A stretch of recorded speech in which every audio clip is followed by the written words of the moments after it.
SFI এসব নাটক করে অস্থিরতা তৈরির চেষ্টা করছে।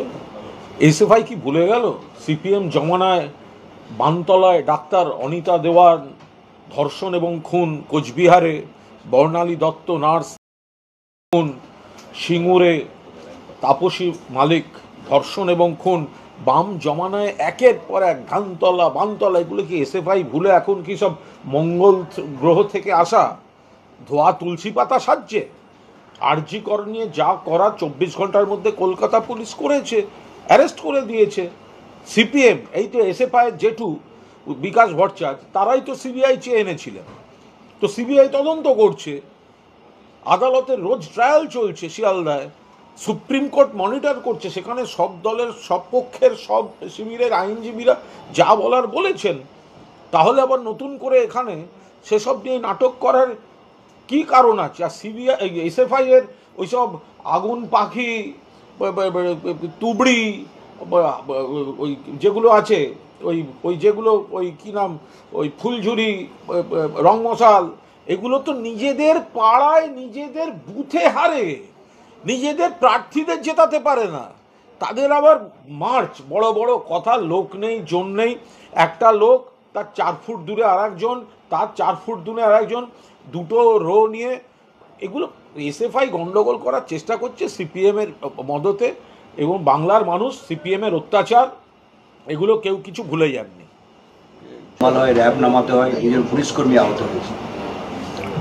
দেখুন, এসএফআই এসব নাটক করে অস্থিরতা তৈরির চেষ্টা করছে।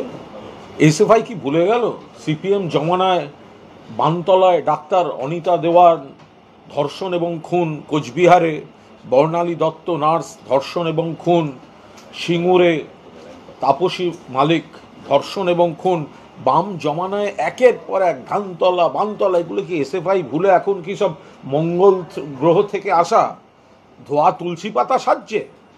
আরজি কর নিয়ে যা করা 24 ঘন্টার মধ্যে কলকাতা পুলিশ করেছে, অ্যারেস্ট করে দিয়েছে। সিপিএম এই তো এসএফআই জেঠু বিকাশ ভট্টাচার্য তারাই তো সিবিআই চেয়ে এনেছিলেন, তো সিবিআই তদন্ত করছে, আদালতের রোজ ট্রায়াল চলছে শিয়ালদায়, সুপ্রিম কোর্ট মনিটর করছে, সেখানে সব দলের সব পক্ষের সব শিবিরের আইনজীবীরা যা বলার বলেছেন। তাহলে আবার নতুন করে এখানে সেসব নিয়ে নাটক করার কি কারণ আছে? আর সিবিআই এসএফআই এর ওইসব আগুন পাখি তুবড়ি ওই যেগুলো আছে, ওই যেগুলো ওই কি নাম ওই ফুলঝুরি রং মশাল, এগুলো তো নিজেদের পাড়ায় নিজেদের বুথে হারে, নিজেদের প্রার্থীদের জেতাতে পারে না। তাদের আবার মার্চ, বড় বড় কথা, লোক নেই জন নেই, একটা লোক তার 4 ফুট দূরে আর একজন, তার 4 ফুট দূরে আর একজন, দুটো রো নিয়ে এগুলো এসএফআই গন্ডগোল করার চেষ্টা করছে সিপিএমের মদতে। এবং বাংলার মানুষ সিপিএমের অত্যাচার এগুলো কেউ কিছু ভুলে যাননি। জয়েন্ট প্ল্যাটফর্ম অফ ডক্টরস তারা আরজিকর নিয়ে ধর্মতলায় ধর্ণা করতে চায়, সেটা পুলিশ অনুমতি দেয়নি, তারা আজকে হাইকোর্টে গেছে, হাইকোর্টের মামলা গৃহীত হয়েছে, কালকে শুনানি। খুব ভালো, কিন্তু হোয়াই ধর্মতলা? এই যে ডাক্তাররা যাচ্ছেন ধর্মতলায় কেন? আপনারা বারবার ধর্মতলা, যখন দুর্গোৎসব হবে, মানুষ উৎসবের মেজাজে থাকবেন, আপনারা তখন সেটা ডিস্টার্ব করবেন।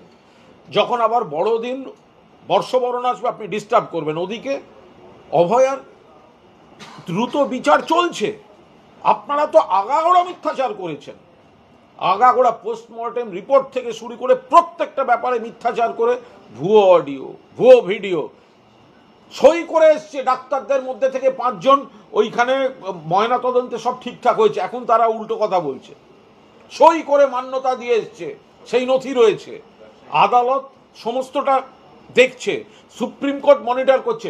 ধর্মতলা কেন? ওয়াই ধর্মতলা? ধর্মতলা এখন মানুষ ওখানে বিক্রি বাটা, অফিস যাত্রী যারা ঘুরতে আসেন কলকাতায় শীতে, আপনাদের সিবিআই তদন্ত চলছে, আপনারা যদি বিচার চান সিবিআইয়ের অফিসে যান। সল্টলেকে গেলে ফাঁকা ফাঁকা, লোক নেই, সেই জন্য ধর্মতলায় ভিড়, ধর্মতলায় সাধারণ জনগণ থাকে, ওই জায়গাটা ডিস্টার্ব করতে হবে। ডক্টরদের যদি মিনিমাম, তারা যদি সত্যি এই নাটকবাজি ছেড়ে, নোটাঙ্কি ছেড়ে, তারা যদি সিবিআই নিয়ে কিছু বক্তব্য থাকে, তাহলে সিবিআইয়ের অফিসের কাছে যাক, সল্টলেকে যাক, সিবিআই অফিসের কাছে গিয়ে তদন্ত করুক। তো তদন্তটা ধর্মতলায় কেন? তদন্তটা তো করছে সিবিআই, বিচার চলছে শিয়ালদা কোর্টে, মনিটর করছে সুপ্রিম কোর্ট। আপনারা সিবিআই ডেকে এনেছেন, we want CBI, we want CBI, আপনারা ডেকে এনেছেন। সিবিআই আসার পর বড় বড় কথা আপনারা বলেছেন। তাহলে হোয়াই ধর্মতলা? নাটকবাজি, নোটাঙ্কি, এগুলো সব মুখোশধারী, নাটক করছে। হাতে অনেক টাকা জমে গেছে, সেগুলোকে খরচ দেখাতে হবে, নাটক করছে এগুলো। যদি সিবিআই এর কাছে বিচার চাওয়া হয় তাহলে সিবিআই এর অফিসের সামনে কাছাকাছি যাবে। ধর্মতলায় কেন? ধর্মতলার সঙ্গে কি সম্পর্ক? তার কারণ ওদের সঙ্গে লোক নেই, লোক হবে না। ওই তো সিপিএম কংগ্রেস থেকে 4 আনা 4টে লোক আসবে, যান না সিবিআই এর অফিসের কাছে গিয়ে সল্ট লেকে গিয়ে বসুন। আপনি ধর্মতলাকে কেন ডিস্টার্ব করতে যাচ্ছেন বারবার? নিয়োগ দুর্নীতি মামলায় কালীঘাটের কাকুকে তাকে সোন অ্যারেস্ট করেছে সিবিআই প্রেসিডেন্সি জেল থেকে, তাকে হেফাজতে আবার নিতে চাই, আদালতের দ্বারস্থ হয়েছে। দেখুন, এটা আইনি বিষয়, একেবারে বিচারাধীন বিষয়, এবং এটা আইনি প্রক্রিয়া, এটা এইভাবে বলা সম্ভব না। এই সোন অ্যারেস্ট দেখানো সেটা তো আদালতের উপর অনেকটা ডিপেন্ড করে। এখন সোন অ্যারেস্ট দেখাবার কিছু নিয়ম নীতি সব রয়েছে। তো এটা যেহেতু বিচারাধীন বিষয় এবং আইনের বিষয়, এটা আমরা দলের তরফে কোনো মন্তব্য করব না। চিন্ময় কৃষ্ণের যে আইনজীবী রবীন্দ্রনাথ ঘোষ তিনি তো এসছেন এখানে ব্যারাকপুরে, সেখানে কার্তিক মহারাজ গিয়ে আজকে দেখা করেন, এবং এখন ইদানিং দেখা যাচ্ছে যে কার্তিক মহারাজের সভাতে বিজেপি নেতারা সবসময় যাচ্ছে। আজকে অর্জুন সিং কি নিয়ে উনি কি আস্তে আস্তে পলিটিক্যালের মধ্যে? না, দেখুন, ওখানে দেখলাম দুজন শান্তির দূত, মানে যারা প্রেম বিলিয়ে বেড়ান, কার্তিক মহারাজ এবং অর্জুন সিং। কার্তিক মহারাজ এবং মহারাজ অর্জুন সিং শান্তির দূত, যারা বিশ্বে প্রেমের বার্তা বিলিয়ে বেড়ান, তারা ওখানে গেছেন। গেছেন তো কী করা যাবে? এখন যে বর্ষিয়ান আইনজীবী যে বাংলাদেশের আটক সন্ন্যাসীর জন্য লড়ছেন, নিশ্চিতভাবে তিনি একটা সাহসী কাজ করছেন। এখন কয়েকজনের যদি মনে হয় যে তার সঙ্গে ছবি তুললে বা তার কাছে গেলে বিষয়টাকে একটু প্রচারের আলোয় নিয়ে আসা যাবে, বিজেপি নেতাদের যদি মনে হয় যে বাংলাদেশে যা হচ্ছে হোক, সেটাকে এখানে হিন্দুদের মধ্যে ভোটের মার্কেটিং করতে ব্যবহার করা হবে, তাহলে তারা যাবেন। আমরা তো বলছি সন্ন্যাসীর মুক্তি দেয়া হোক, সন্ন্যাসীর মুক্তি দেওয়া হোক। ওখানে আইনের বিচার হচ্ছে না, একদম প্রহসন হচ্ছে। এইখানে ওনার সঙ্গে দেখা করে কি হবে? কেন্দ্রীয় সরকার, দিল্লির সরকার কি আঙুল চুষছে? একজন সন্ন্যাসী বিনা বিচারে আটক হয়ে বসে আছে বাংলাদেশে, তাকে আইনি সুযোগ দিতে দেওয়া হচ্ছে না। তো এটা তো কেন্দ্রের সরকার হস্তক্ষেপ